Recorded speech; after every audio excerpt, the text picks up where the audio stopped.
In this lesson, we're going to look at some short-term causes of World War I.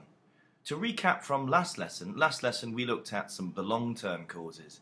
Those were the rise, the unification of a powerful new central state of Germany, the actions and policies of the Kaiser of that new state, Kaiser Wilhelm, the arms race, particularly the naval competition between Germany and Britain, and the increasing size of the armies, the new railroads that were being built in Russia, and finally, the last cause of all, the alliance system, the hostile alliances. Now we're going to see how those long-term causes now are fired or triggered by the short-term cause of World War I.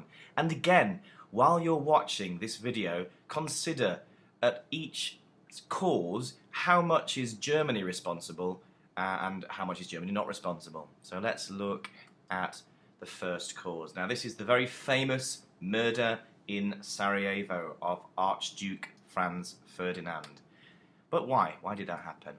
Well, we're looking now at an area called Bosnia. Bosnia was within the Austro-Hungarian Empire. However, Serbia, the neighbour of Austria-Hungary to the south, also claimed Bosnia. So there was a dispute between Austria-Hungary and Serbia over the territory of Bosnia. Both felt it ought to belong to them. So as I said, that Serbia claimed Bosnia. There were in fact a lot of Serbs living in Bosnia, which would lend something to their claim. Serbia again I've outlined there, the neighbour to the south. So the Archduke Franz Ferdinand, he visits Sarajevo, which is the principal, the main city in Bosnia. He visits Sarajevo on an official visit and he is shot and killed. He is murdered by this young man here, Gavrilo Princip. Gavrilo Princip was a Serbian nationalist. If you were Austria-Hungarian, you'd call him a terrorist. He would call himself a Serbian nationalist. So he shoots and kills Archduke Franz Ferdinand. Now clearly, Austria-Hungary is not happy about their Archduke being shot and killed by a Serbian. They then make a series of demands on Serbia. You must do A, B, C, D. It's an ultimatum. You must do things or we'll invade, we'll declare war. The things that they ask Serbia to do, though, they're too much for Serbia. They would essentially damage Serbia's sovereignty, almost turn it into a vassal state, a slave state of Austria-Hungary. So the Serbians refuse this ultimatum. So clearly the murder in Sarajevo is extremely significant. It causes Austria-Hungary to deliver an ultimatum which could lead to war between these two countries. Well, that wouldn't seem to start off a world war, a dispute over a small province. Let's see how it can. So Austria-Hungary and Serbia, they have powerful friends. Serbia has a close relationship with Russia. Russia and Serbia are linked, and as we looked at last lesson, there is an alliance between Austria-Hungary and Germany. So these states are hoping for support from their powerful neighbours. Which leads us on to factor number 2. The German backing of Austria-Hungary. Now, will it back Austria-Hungary? Austria-Hungary would not dare to go to war with Serbia, especially with Russia becoming involved, if it couldn't rely on the backing of Germany. In an earlier crisis in 1913, Austria-Hungary was not supported by Germany.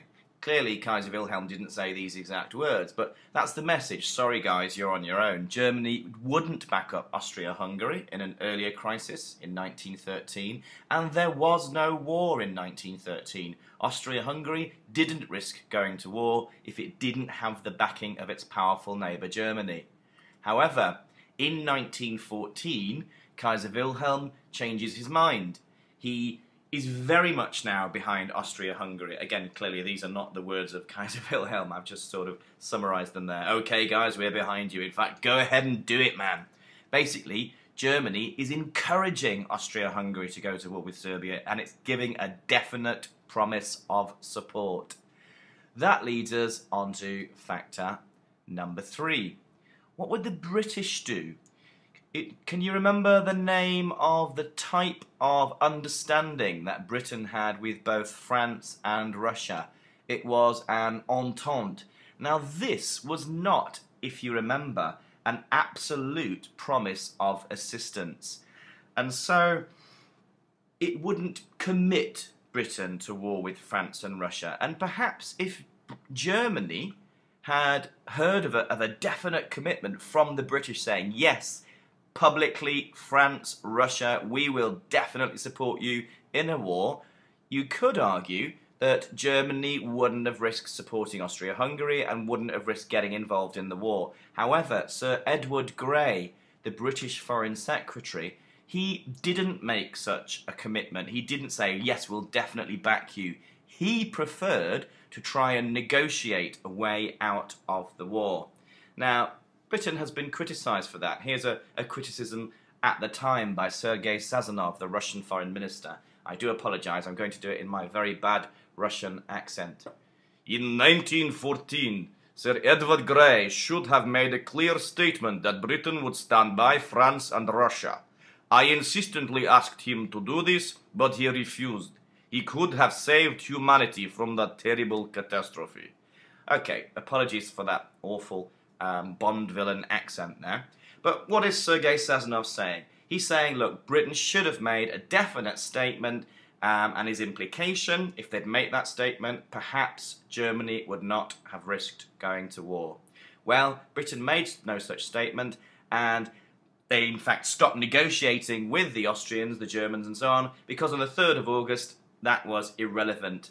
Russia had started mobilising her troops, and if you remember the Schlieffen Plan, here's the Schlieffen Plan in theory, it didn't work out as the Germans wanted, this involved a large-scale invasion of France via Belgium. And on the 3rd of August, that's exactly what the German army did. They thundered into Belgium with the aim of knocking the French out of the war. So there to summarise 3 short-term causes. The very famous cause, the assassination. The second of the causes, the fact that Germany made a definite promise to Austria-Hungary that it would back them up. And third, the British being unclear about whether they would support France and Russia or not. So you make up your mind. How much of that is the fault of the government of Germany?